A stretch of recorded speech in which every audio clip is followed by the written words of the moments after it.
alat kelamin, maksud saya lubang yang di bawah pusat. Lubang yang di bawah pusat ini ada beberapa benda yang keluar. Kita bicara, mohon maaf ya, di alat kelamin laki-laki dulu. Di alat kelamin laki-laki ada beberapa benda yang keluar. Rata-rata semuanya cairan yang keluar. Yang pertama adalah urin, air kencing, ya, air seni, air kencing. Air kencing ini najis atau kotor? Najis. Jadi kalau dia sholat kemudian keluar air kencingnya, sholatnya batal atau tidak? Batal. Wudunya batal tidak? Batal. Nah ini yang kita bahas nih.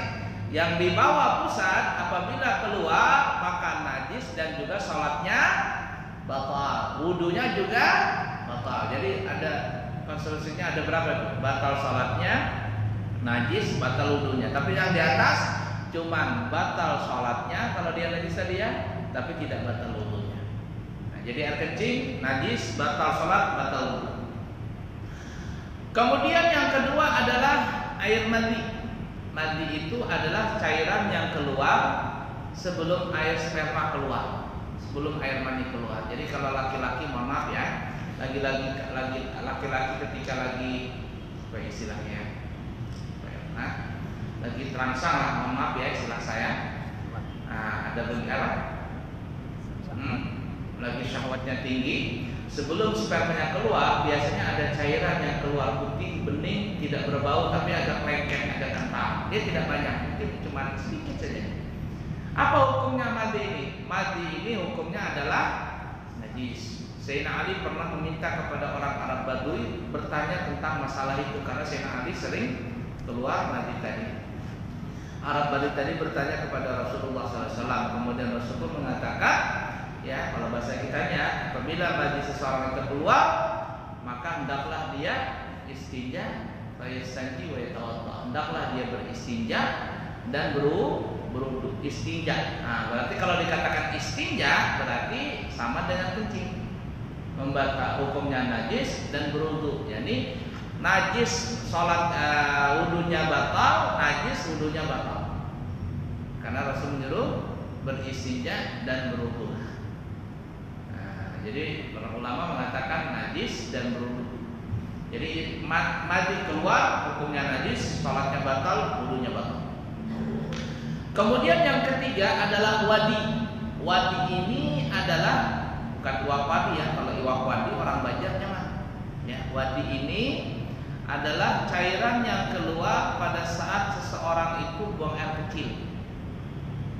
Itu kalau saat buang air kecil ada keluar kayak lendir begitu. Kalau dipegang dia lengket begitu, lendir kayak ini, tapi nggak banyak juga. Itu namanya wadi. Ini biasanya keluar pada saat seseorang itu lagi ada sesuatu yang error di pinggangnya, yang error.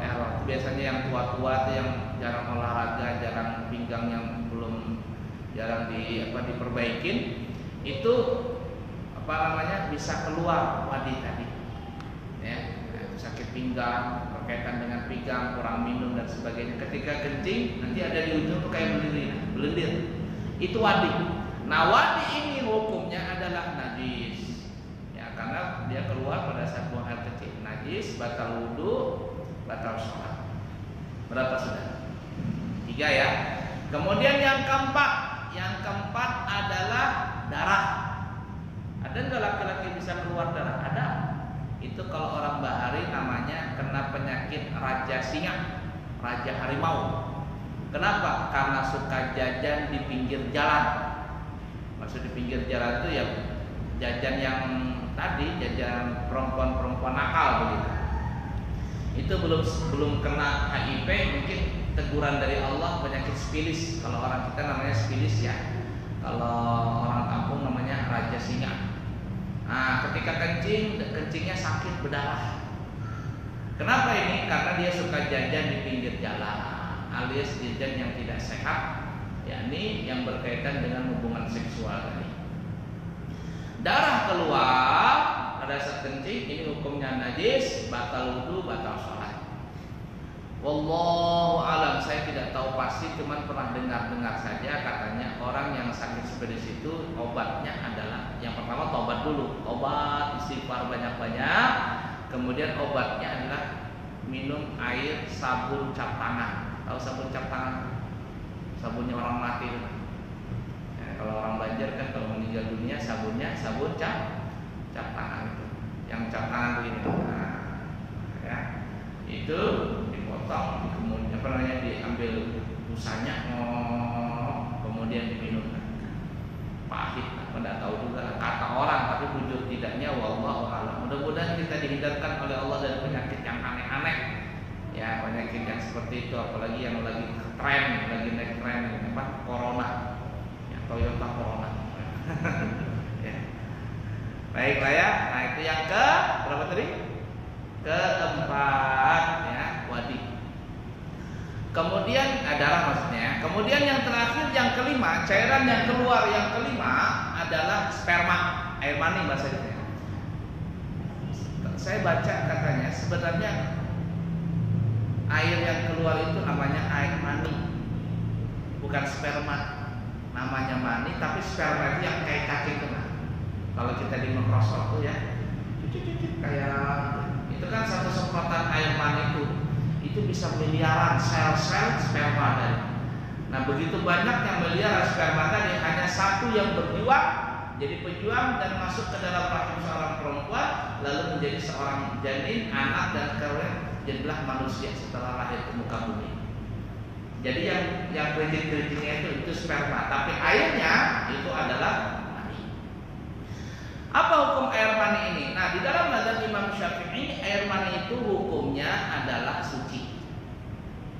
Kenapa? Karena kalau seandainya air mani itu najis, seberata kita ini najis semua. Kenapa? Karena kita diciptakan oleh Allah dari air mani. Ya, tapi karena air mani itu tidak najis, maka kita tidak najis. Jadi air mani itu tidak najis.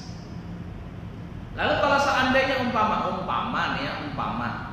orang tidur, dia berwudu tidur, dia tidur sambil duduk.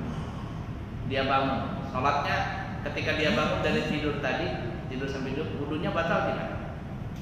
Tidak batal kan ya? Pernah kita bahas, kalau orang tidur berwudu kemudian dia tidur sambil duduk, lalu dia bangun dengan syarat yang kita pernah sebutkan, maka wudunya tidak batal. Tapi kalau tidurnya bertelentang atau berubah, bagaimana begitu selain duduk, maka wudunya batal. Nah, umpamanya ada orang tidur sambil duduk. Dia berwudu, tidur sambil duduk. Tiba-tiba dia mimpi basah, plak keluar spermanya. Batal nggak wudunya? Nggak batal. Ya, nggak batal wudunya. Kenapa? Karena sperma itu hukumnya adalah suci. Cuman masalahnya walaupun wudunya nggak batal, tetap juga wajib mandi. Gimana itu? Ya. Kalau kencing yang keluar najis, ya mau sholat cuma berwudu saja. Tapi sperma yang keluar katanya nggak najis, tapi disuruh mandi. Wah, wudu nggak wajib, tapi mandi. Saya pernah ditanya seperti itu ya. Kenapa Ustaz katanya? Katanya kencing yang keluar itu kencing najis. Tapi yang dibasuh itu cuma alat kelamin saja. Ya enggak? Tapi ketika sperma yang keluar, sperma tidak najis. Tapi yang dibasuh seluruh badan. Kenapa bisa begitu? Paham nggak maksudnya? Kencing najis. Ketika kita buang air kecil, yang diwajibkan kepada kita cuma istinja saja. Tapi ketika sperma kita keluar, sperma tidak najis, air mani tidak najis. Tapi yang diwajibkan kepada kita adalah mandi seluruh badan. Gimana ya? Jadi saya juga bingung jawabnya apa. Tapi ada teman saya jawabnya logika-logikaan, akal-akalan, tapi pas. Apa dia bilang? Begini katanya. Sebenarnya tidak ada jawabannya. Ini cuma akal-akalan, tapi pas. Kenapa bisa begitu? Nah, dia bilang ini.